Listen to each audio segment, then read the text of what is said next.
പതിറ്റാണ്ടുകളായി കൈത്തറി വസ്ത്രങ്ങൾ നിർമ്മിക്കുന്ന ഒരു ഒറ്റമുറി കടയുണ്ട് പത്തനംതിട്ടയിൽ. ഒപ്പമുണ്ടായിരുന്ന പലരും ഈ തൊഴിൽ ഉപേക്ഷിച്ച് പോയപ്പോൾ ബാലരാമപുരം സ്വദേശിയായ സുരേഷിന് അതിന് കഴിഞ്ഞില്ല. പത്തനംതിട്ടയിൽ സ്ഥിരതാമസമാക്കിയ സുരേഷ് കഴിഞ്ഞ 33 വർഷമായി കൈത്തറി മുണ്ടുകൾ നെയ്യുകയാണ്. വിശേഷങ്ങൾ കാണാം.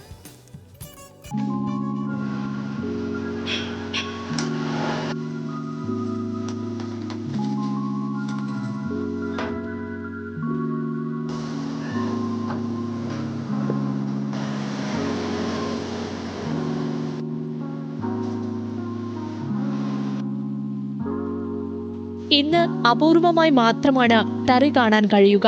പത്തനംതിട്ടയിലെ അഴൂരിൽ പതിറ്റാണ്ടുകളായി പ്രവർത്തിക്കുന്ന ഒരു തറിശാലയുണ്ട്.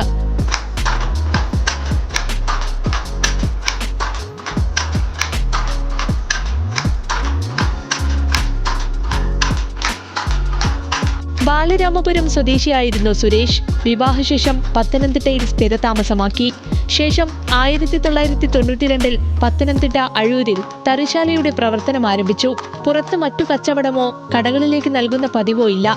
ഓർഡർ അനുസരിച്ച് ചെയ്തു കൊടുക്കും. സ്ഥിരമായി കൈത്തറി മുണ്ട് വാങ്ങുന്നവരാണ് ഉപഭോക്താക്കൾ. കൈത്തറിയുടെ 100 നമ്പർ നൂലിലാണ് ചെയ്യുന്നത്. ഫിയർ കോട്ടനാണ്. പോളിഷ് ഒന്നും ചേരുവയില്ല. Fear cotton.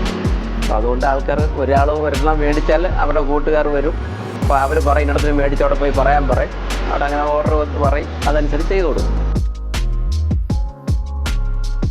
വീട്ടിൽ നെയ്ത്തുശാല ഉണ്ടായിരുന്ന സുരേഷിന് ചെറുപ്പത്തിൽ തന്നെ നെയ്ത്തറിയാം.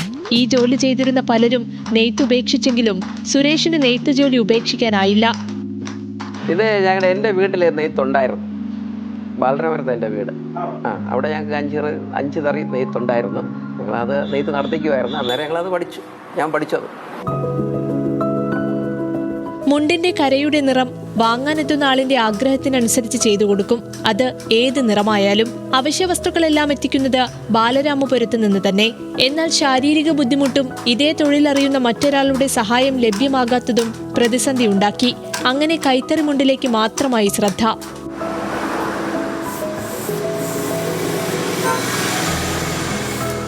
അഴൂർ ജംഗ്ഷനിലെത്തിയാൽ ഈ ശബ്ദം ഇങ്ങനെ കേൾക്കാം. ഈ ജോലിയും ശബ്ദവും സുരേഷിന് ജീവിതത്തിൽ നിന്നും മാറ്റി നിർത്താൻ കഴിയില്ല.